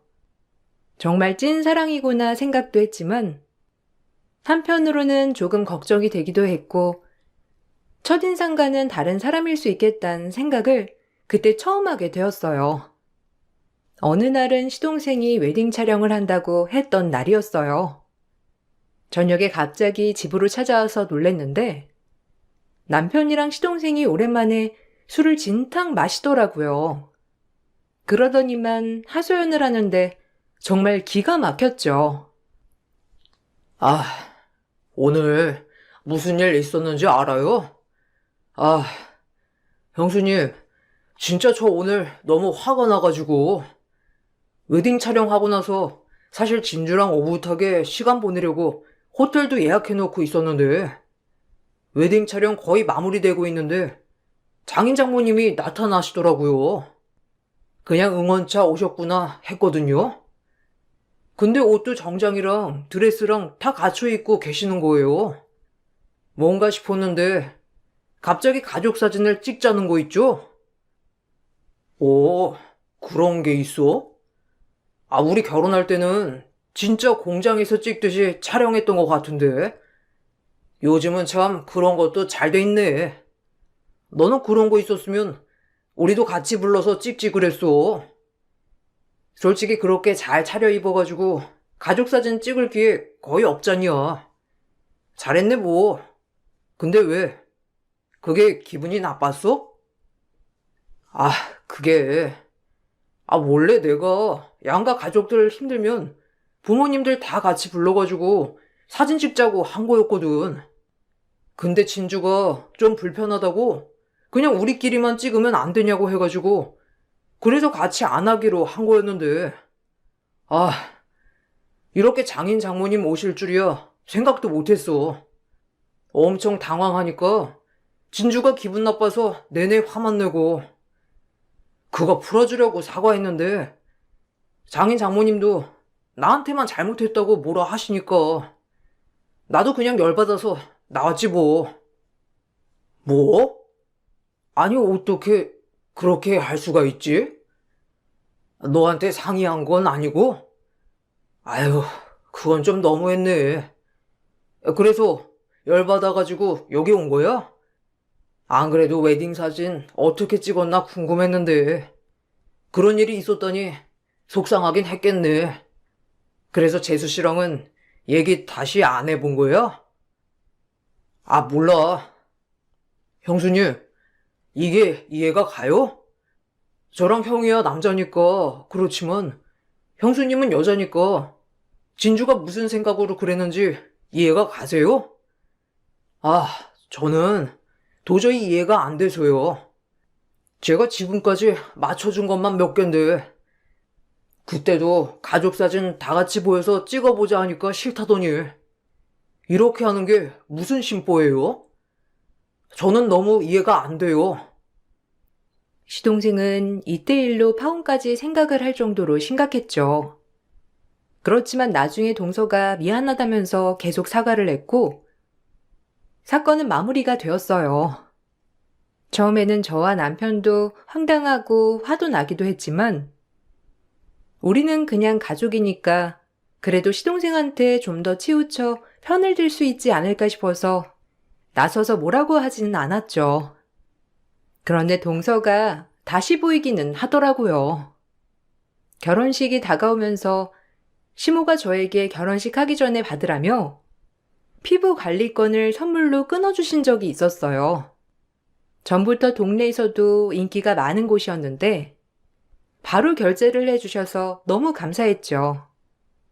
그런데 이걸 어떻게 알았는지 바로 동서가 저한테 연락이 오더라고요. 형님, 혹시 어머님이 피부 관리권 끊어주셨어요? 저 아까 어머님한테 받았는데요. 형님한테도 주신 것 같아서요. 저도 같은 곳 해주신 것 같은데 우리 같이 가요. 혼자 가는 건 좀 민망할 것 같아서요.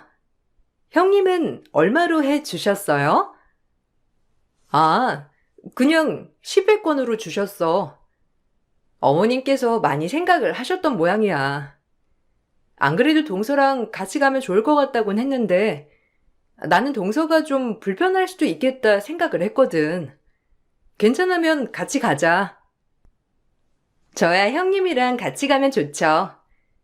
근데 어머님은 솔직히 이런 거 잘 모르실 줄은 알았지만 형님이니까 제가 편하게 말할게요. 이왕이면 신부한테 좀 더 신부 케어로 집중해서 해주시면 더 좋을 텐데. 그래도 형님이랑 저랑 차별하면 형님이 싫어하실까봐 생각해서 같은 거 해주셨나 봐요. 안 그래도 저 신부 케어 받고 싶어가지고 철우 씨한테 조르긴 했었거든요. 근데 이건 안 해주겠다고 해가지고. 이거 뭐 얼마나 한다고? 그렇죠? 아, 그래? 아, 그러면 일단 같이 가보자. 나는 내가 10회까지 안 받아도 괜찮긴 하거든. 그럼 내가 안 받는 거 동서한테 양도할 수 있는지 보면 되지. 어머님이 그래도 생각하셔서 해주신 건데 내가 5회는 받을게. 그러니 나머지 5회는 동서가 받아. 이렇게 막상 관리를 받으러 갔을 때 동서는 이것저것 더 추가를 해서 플러스로 금액이 나왔더라고요. 이렇게 나온 금액도 시동생 카드로 시원하게 결제를 했는지 카드 결제가 되니 바로 시동생이 동서에게 연락이 왔죠. 당황해하는 목소리가 핸드폰 너머로도 흘러나와 마음이 착잡했어요. 우여곡절 끝에 결혼식이 끝이 나고 나서도 사건은 멈추지 않았어요. 신혼여행지에서 신나게 지내야 할 시동생이 급하게 남편에게 연락이 왔죠. 그 용건은 바로 돈이 부족하다는 말이었습니다. 당신 혹시 우리가 주기로 한 돈 다 준 거 아니야? 철우가 갑자기 돈 좀 더 보태주면 안 되냐고 연락이 왔네. 당신한테는 비밀로 하고 나한테 조금만 빌려달라고 하는데 우리 그래도 꽤 주기로 했던 것 같은데. 아니 내가 당신 못 믿어서 그런 게 아니라 철우가 이번에 여행 가면서도 선물 사야 된다고 모아둔 돈 중에서 꽤 가지고 간다고 했거든. 근데 모자라다고 하니까 당황스럽네. 어? 돈이 모자라대? 아닐 텐데. 우리가 준 것도 있는데 어머님 아버님도 따로 챙겨주셨다고 하셨는데 모아둔 돈도 있을 테고 왜 모자라지? 내가 다시 확인해 볼게. 분명 내가 현금으로 다 줬거든? 내가 혹시라도 잘못 준 거일 수도 있으니까 한번 찾아볼게. 근데 잘못 줄 수가 없는데 말이야. 그러게. 애가 어디다 두고 가버린 거 아니야? 우리도 처음에 해외여행 갔을 때 비자 카드 아닌 곳에 돈 넣어둬가지고 빈곤하게 있다가 오긴 했잖아. 얘가 또 날 닮아가지고 그런 거 아니야? 생각보다 물가가 비쌀 수도 있는 거고. 어쨌든 우리가 신혼여행 간 지 오래됐으니까 뭐 잘 모를 수도 있으니 일단 보내달라고 했던 돈도 보내주고 나중에 물어보지 뭐. 나중에 신혼여행지에서 돌아온 시동생에게 남편이 슬쩍 물어보니 동서가 가방을 엄청 샀다고 하더라고요. 거기다가 명품 옷이며 이것저것 선물용이라면서 샀다고 하는데 정작 주변에서 선물로 받았던 건 없었죠. 결혼 준비부터 신혼여행지 사건까지 쭉 보면 동서의 씀씀이가 생각보다 크다는 걸 알겠더라고요. 조금 시간이 흐르고 남편이 갑자기 저한테 고민이 있다면서 슬그머니 얘기를 꺼내기 시작했어요. 그 재수 씨 말이야. 지방에서 쭉 나고 자랐다고 했지? 아, 사실 재수 씨가 여기 사람이 아니니까 뭐 과거 일 어쩌고 이런 걸 들을 일이 없으니 그냥 별 생각은 안 했었는데 우리 회사에 김대리 있지? 김대리가 재수 씨랑 동창이더라고. 같은 고등학교를 나왔대. 저번에 우리 밖에서 다 같이 밥 먹었을 때 그때 지나가다가 본 모양이야. 어머, 그래? 신기하다. 여기서 지역도 멀고 거기 작은 학교라고 하지 않았어? 그래서 동서도 여기 오고 나서는 동창들 거의 만난 적 없다고 했는데 언제 한번 서로 소개해줘. 엄청 반가워하겠네. 근데 왜? 왜 그렇게 조심스럽게 말해? 아, 그게 김대리 말로는 재수 씨가 고등학교 때 좀 좋은 애는 아니었다고 하더라고. 소문이 많이 안 좋았나 봐. 김대리도 처음에는 그냥 말하지 말까 생각했었는데 회식하다가 말하더라고. 내가 괜한 얘기를 들은 건가? 그 얘기 듣고 나니까 재수 씨 얼굴 보면 좀 그러기도 해서. 당신은 어떻게 생각해? 그냥 과거는 과거일 뿐이지? 뭐, 우리가 끝까지 몰랐으면 솔직히 그럴 거라고는 전혀 생각을 못 했을 거잖아. 그만큼 지금은 싹싹하고 성격도 좋고 시동생이랑도 잘 지내던데? 어머님이랑도 자주 만나는 것 같고 과거야 우리가 알 수 있는 건 없으니까 일단 소문만 듣고선 믿을 수 없으니 어쩔 수 없지. 그냥 못 들은 걸로 하고 넘어가. 얘기한다고 해서 뭐 달라질 것도 없고. 남편은 찝찝했지만 그렇다고 과거를 밝힌다고 해서 뭔가 달라질 게 있을까란 생각을 했었어요. 지금 생각해보면 이때가 좀 더 일찍 벗어날 수 있는 기회였겠구나 싶기도 했네요. 어쨌든 소문이 그렇다고 했던 거와는 다르게 막상 만나면 너무나 좋은 사람이었고 화 한 번 내지 않는 동서였어요. 더군다나 앞선 여러 사건들이 싹 사라질 정도로 살림도 살뜰하게 잘하고 시동생과도 시댁과도 잘 지냈죠. 가끔씩 시동생 부부와 함께 밥을 먹을 때가 있었는데 만날 때마다 동서는 저희 딸을 너무 살뜰하게 잘 봐줬어요.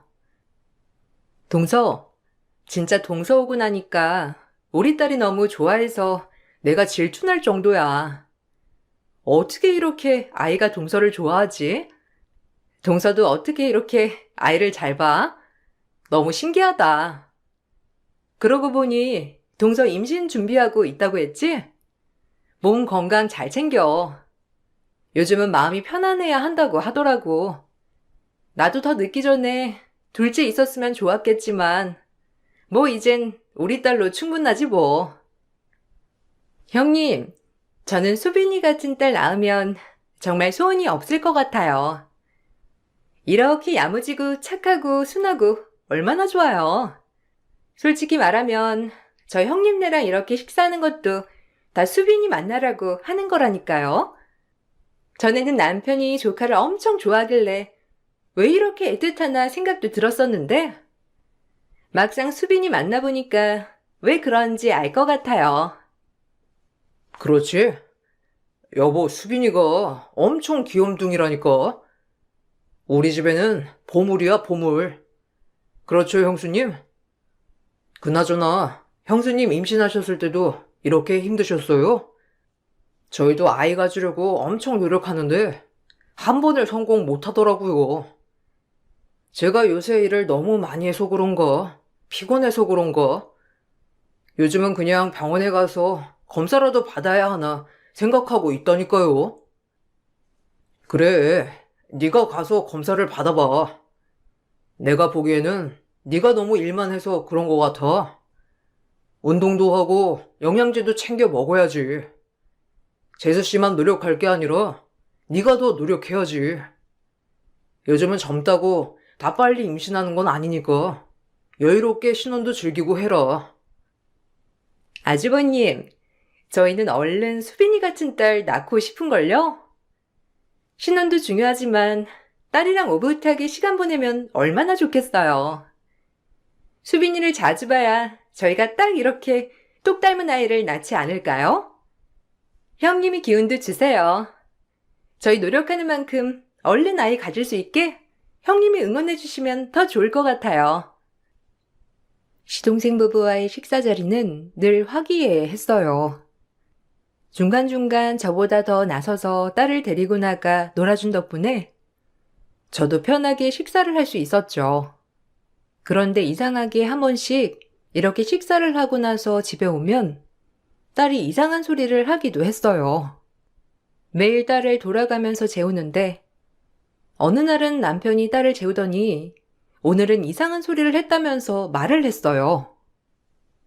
여보, 혹시 여보 딸한테 이런 말 한 적 있어? 용돈 준다고 하는 거. 딸이 갑자기 자기한테 용돈을 달라고 하네? 자기랑 놀려면 돈을 줘야 한다면서 나한테 돈을 주래.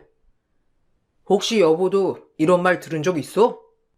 아니, 전에는 그런 말 한 번 한 적이 없다가 갑자기 말하니까 이상하네.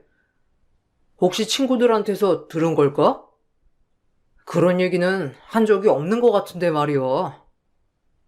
그래? 내일 한번 유치원에 물어볼게. 그냥 친구들 하는 말 흘러가면서 듣다가 잘못 쓰는 거일 수도 있잖아. 그러고 보니 요새 자꾸 이상한 말을 하더라고. 저번에는 내가 재우는데 자기가 귀여운 척 하냐 물어보더라고. 누가 자기한테 귀여운 척 하지 말라고 그랬대. 누구냐고 물어보니까 엄마한테 말하지 말라고 그랬다면서. 주변에서 이런 소리를 많이 듣는 건가? 그러게. 나도 저번에 그런 말 듣긴 했는데, 그냥 친구들이랑 장난하면서 들었던 말인가 했거든. 근데 자꾸 말하는 거 보니 심각한가 보다. 나도 물어보니 아빠한텐 말하면 안 된다고 해서 더 이상 안 물어봤어. 나중에 수빈이한테 슬쩍 물어봐야 되겠네. 누가 그런 소리를 하는 거지? 아유, 정말 잡히기만 해봐. 딸이 이상한 소리를 하기 시작하면서 저와 남편은 왜 자꾸 그런 걸까 고민을 했었어요. 그러다가 얼마 안 지나 왜 그런지 이유를 알게 되었어요. 시댁 식구들이 다 같이 모여 식사를 하기로 한 날, 7살 딸은 작은 엄마가 생겼다고 동서 뒤를 졸졸 쫓아다니더라고요. 동서는 딸이랑 놀아주겠다면서 자리를 피했고, 저는 그대로 주방에서 요리를 하다가 딸이 갑자기 조용하길래 슬며시 보게 되었어요. 그런데 동서가 딸에게 몰래 속삭이며 말한 말이 바로 거지야, 10,000원 줄 테니 귀찮게 굴지 마 하더라고요. 전 너무나 당황스러웠고 화가 나 소리를 치려고 했는데 저보다 이걸 먼저 듣고 화를 낸 사람이 있었어요. 바로 저희 시아버지셨답니다. 시부는 크게 호통치며 사생결단을 내셨어요. 이게 어디서 감히 집안 목숨줄을 건드려? 애 밑에 꿇어? 어디다 대고 거지라고 하고 10,000원짜리 들이밀면서 귀찮게 굴지 말라고 해? 새 식구라고 오냐오냐 이뻐해 주니까 이따위 짓을 해? 당장 이 집에서 나가! 너 같은 며느리는 필요 없으니까 당장 이 집에서 나가라고! 어떻게 우리 귀한 손녀한테 그따위 말이나 짓거리고 있어? 얼굴 보기 싫으니 당장 썩 꺼져! 아이고, 철용이 아빠, 왜 그래요? 갑자기 왜 소리를 지르고 작은 애한테 왜 나가라고 하는 거예요? 잠깐 진정하고, 작은 애야, 네가 한번 말해봐. 왜? 무슨 일이 있었어? 수빈이가 뭐 실수해서 혼냈니? 아니, 철용이 아빠, 왜 이렇게 화를 내고 그래? 진짜 수빈이한테 거지라고 한 거니? 귀찮게 굴지 말라고 돈 들이밀었던 거야? 아니지? 그게 아니라요. 아니, 전 솔직히 좀 너무 하시잖아요. 아버님, 어머님, 제가 임신하고 아이 낳았어도 이렇게 사랑으로 아껴주셨을 거예요? 제가 손자를 낳아도 어머님, 아버님은 오로지 첫째 손녀만 우쭈쭈 하실 텐데 그거 서운해서 그랬어요. 오늘도 보세요. 애가 이렇게 저만 졸졸 쫓아다니는데 누구 한 명 혼내는 사람 없고 제가 얼마나 불편한지 아세요? 뭐? 수빈이가 너만 언제 쫄쫄 쫓아다녔어? 네가 수저 하나 놓기 싫어서 애 잡고 늘어진 건 아니고? 내가 이 말은 안 하려고 했는데 우연히 네 둘이 노는 거 들었던 적이 있었어. 그런데 너 수빈이한테 뭐라고 그랬니? 귀여운 척 하지 말라고? 이쁜 척 하지 말라고? 가족들이 진짜 너 이뻐서 그런 줄 아냐고 막말하던 거 너 아니었어? 그거 듣고서도 난 내가 잘못 들었는 줄 알았다. 우리 앞에서는 누구보다 수빈이 잘 챙기니까. 근데 오늘 이렇게 듣고 보니 그동안 수빈이가 그따위 말을 들었을 생각하니 내가 억장이 무너져. 당장 내 앞에서 썩 꺼져! 아버님, 제 얘기를 좀 들어보세요. 그게 아니라요. 그냥 제가 생각 없이 한 말이긴 하지만, 솔직히 여기 가족들 너무 수빈이만 챙기잖아요.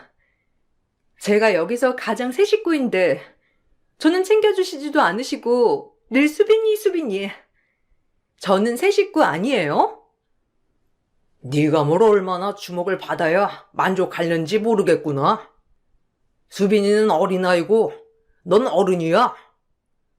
네 말대로 네가 새 식구니 그동안 네가 정한 비싼 식당이며 가게들 우리 군말 없이 싹 다 가서 계산도 했어.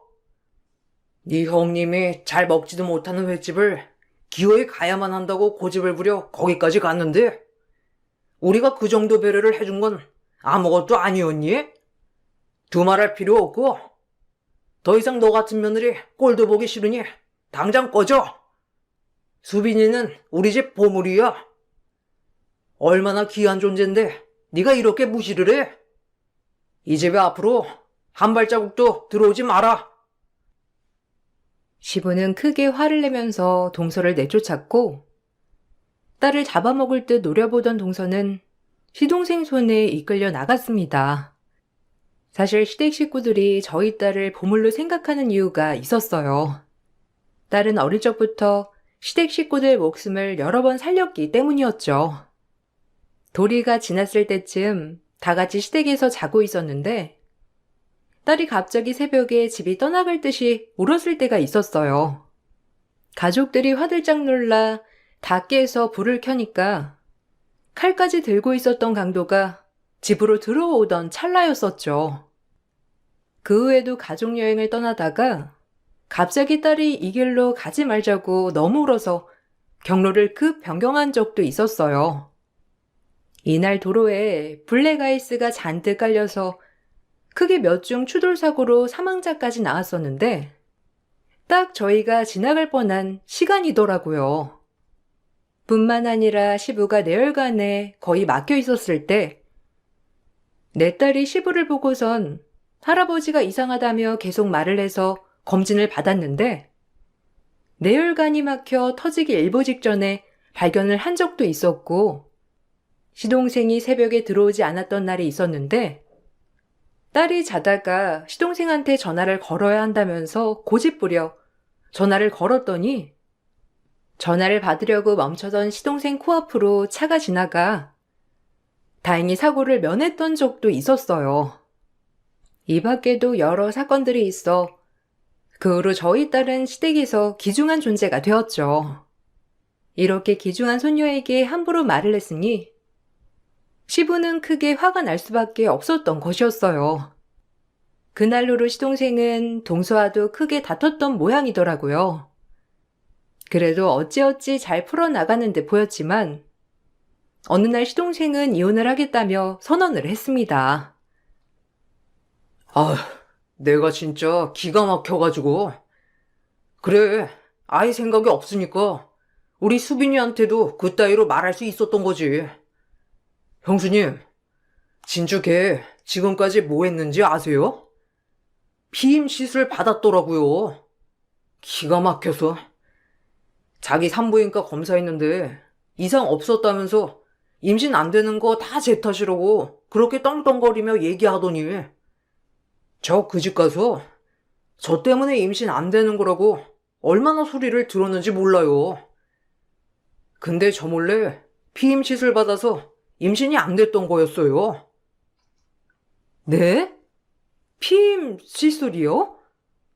아니, 임신을 하기 싫으면 말을 하면 되지. 무슨 피임 시술까지 받아요? 그러면 동서가 지금까지 임신하고 싶다고 한 것도 다 거짓말이었던 거예요? 아니, 왜요? 그러기까지 거짓말을 해야 할 이유가 뭐가 있어서? 동서랑 얘기는 해봤어요? 네, 그냥 자기는 아이가 싫대요. 지금까지 수빈이랑 잘 지냈던 것도 그냥 잘 지낸 척 한 거였다고. 자긴 평생 아이 낳을 생각 없다고 하더라고요. 진작에 말이라도 하지. 결혼하기 전에는 그렇게 빨리 애 낳고 싶다고 하더니만 진짜 속았어요. 그거 말고도 그동안 살뜰하게 살림하는 줄 알았는데 제 돈 가지고 친정에 다 퍼다 주고 있었더라고요. 그나마 마이너스 아니니까 다행이라고 해야 할지. 에휴. 동서는 생각보다 더 놀라운 사람이었어요. 저희에게 했던 말들은 죄다 거짓이었죠. 누구보다 시동생은 더 이상 동서를 믿지 못하겠다며 이혼하겠다고 선언을 했어요. 시동생 말로는 동서도 이혼을 원할 거라고 했지만 동서는 끝까지 이혼은 하지 않겠다고 고집을 부렸죠. 아무리 시동생에게 말을 해도 통하지 않았는지 저에게까지 연락이 오더라고요. 형님, 그래도 너무하시네요. 어떻게 상황은 잘 풀리고 있는지 저한테 연락이라도 해주셔야 하는 거 아니에요? 솔직히 남편이야 저쪽 집 사람이지만 형님이랑 저는 외부 사람이잖아요. 그러면 저랑 편먹고 어떻게든 잘 풀려고 해야지. 뭐 어쨌든 남편은 자꾸 헤어지자고 저한테 겁주는데 진심은 아닌 거 알지만 계속 집에는 안 들어오고 있어서요. 혹시 거기 있어요? 와, 이런 게 뻔뻔하다고 하는 거구나. 어떻게 나한테 아무렇지 않게 연락을 해올 수가 있어? 진짜 신기하다. 나는 죽어도 그렇게 못할 것 같은데. 우리 딸한테 한 말 사과나 해. 그따위 말 짓거려 놓고 지금 나한테 뭐? 서운해? 장난하자는 거야? 내가 이 집 사람이던지 외부 사람이던지 그건 아무 상관없고 너 같은 애랑은 같은 편 안 먹어. 어머, 형님, 어떻게 너라고 하실 수가 있어요? 저한테 그렇게 동서 잘만 했으면서 형님도 생각을 해보세요. 제 입장을. 저는 이제 들어온 새 식구인데 고작 7살 꼬맹이한테 시선이 집중되면 서운하지 않겠어요? 이거 완전 또라이네. 뭔 생각으로 사는 거야? 어떻게 어린애랑 어른이랑 비교를 하고 앉아있어? 진짜 욕을 먹고 싶어서 전화를 했는가 본데 너한테는 욕도 아까워. 꼴 보기도 싫으니까 꺼져. 버라이어티했던 동서는 결국 시동생의 이혼 소송으로 헤어지게 되었어요. 이혼 소송을 하면서 그동안 속이고 피임을 해왔던 것, 재산을 친정에 전달한 것 등등 여러 가지 사유들이 받아들여지게 되었고 시동생은 위자료를 받고 헤어졌답니다. 처음에는 딸도 조금 불안해하고 마음 아파했지만 저와 남편뿐만 아니라 시댁 식구들이 딸의 마음을 치유하기 위해 오랫동안 노력했고 지금은 많이 괜찮아졌어요. 잘 모르는 사람들은 정말 손주 조카 때문에 이혼을 한 거라고 생각을 하시더라고요. 정말 저희가 우리 딸에게 너무 유난인 걸까요? 여러분들의 의견은 어떠신가요? 저희 시댁 얘기를 들어주셔서 모두 감사드려요. 여러분들 곁에는 늘 긍정적이고 좋은 기운을 주는 사람들만 가득하셨으면 좋겠습니다.